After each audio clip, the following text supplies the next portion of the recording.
সাহাবীরা ডাকতে বলে নবী গো আলকামা বড় মৃত্যু যন্ত্রণায় ছটফট করে জানটা বাইর হয় না। নবী গো আমরা সারাদিন আলকামার পাশে দোয়া দুরূদ পড়লাম, কিন্তু আলকামার তো জবান বাইর হয় না, এত কষ্ট আর হুজুর সহ্য হয় না। আমার আপনার আলকামা তো জীবনে কোনোদিন অন্যায় করে নাই। আমার নবীজি চলে আসলেন, দোয়া করে আল্লাহর দরবারে, আমার আল্লাহ তুমি আমার আলকামারে মাফ করে দাও, আমার আলকামার জবানটা সুন্দরভাবে বাইর করো। আমার আল্লাহ আলহামদুলিল্লাহ জানিয়ে দেয় হাবিব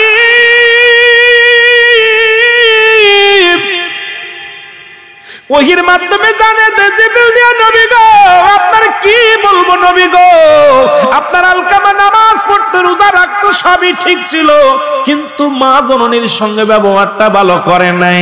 জনম দুঃখিনী মা বড় কষ্ট পেয়েছি ইয়া রাসূলুল্লাহ ইয়া হাবিবাল্লাহ, এই কারণে তার জবানটা বাইর হয় না। আমার যুবক বাজানেরা রে, একেতে নামাজ পড়িস না, মা বাবার সঙ্গে ভালো ব্যবহার করিস না, সুদ ঘুষ খাস, জিনা ব্যভিচার করিস, অন্যায় করিস, একটু দিলের কান্ডা লাগা শোনো। আল্লাহর নবী চলে আসলেন আলকামার বাড়ি এসে নবী সালাম দাও, আসসালামু আলাইকুম এ বাড়ি আহল বাইত, ঘরের মধ্যে কেউ আসুনি, ঘরের ভিতর থেকে ওয়ালাইকুম আসসালাম। নবীজি ডাক দেখায় মা গো, ও মা তুমি ঘরের মধ্যে গো।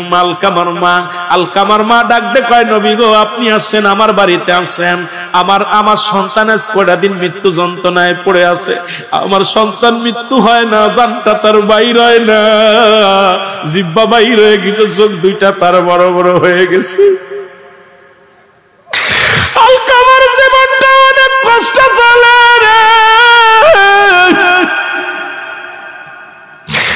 যুবক বন্ধুরা শুই না দিলের কান্ডা লাগা শোনো, আলকামার জানটা বাইর হয় না।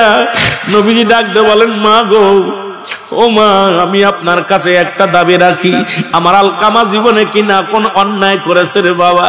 আলকামার মা কয় নবী গো আমার জানা মতে আমার আলকামা কোনোদিন নামাজ ছাড়ে নাই, আমার আলকামা কোনোদিন রোজা ছাড়ে নাই, আমার আলকামা কারোর সাথে দুর্ব্যবহার করে নাই, তবে একটা কষ্ট আমার আলকামা সারা জীবন বোর পরামর্শ শুনতো, আমি মার কথা শুনতো না।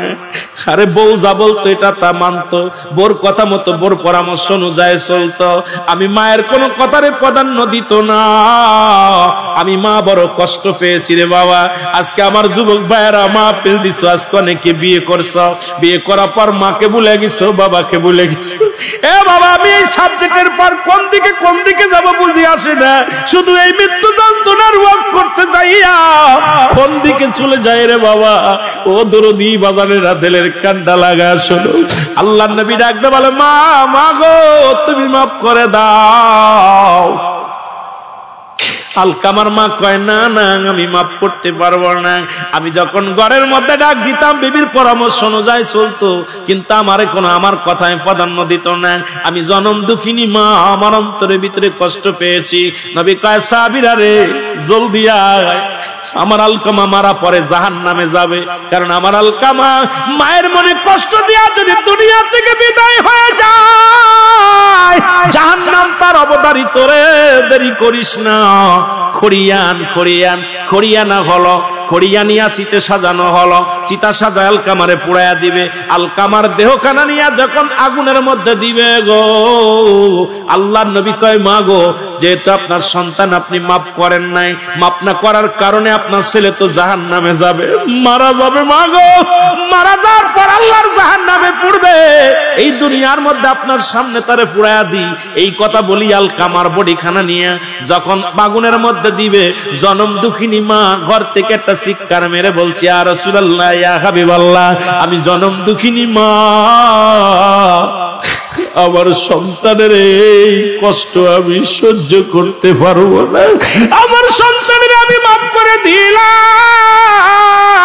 আর সঙ্গে সঙ্গে আলকামার জবান দিয়ে কালেমা বাইর হয়ে গেছে, লা ইলাহা ইল্লাল্লাহু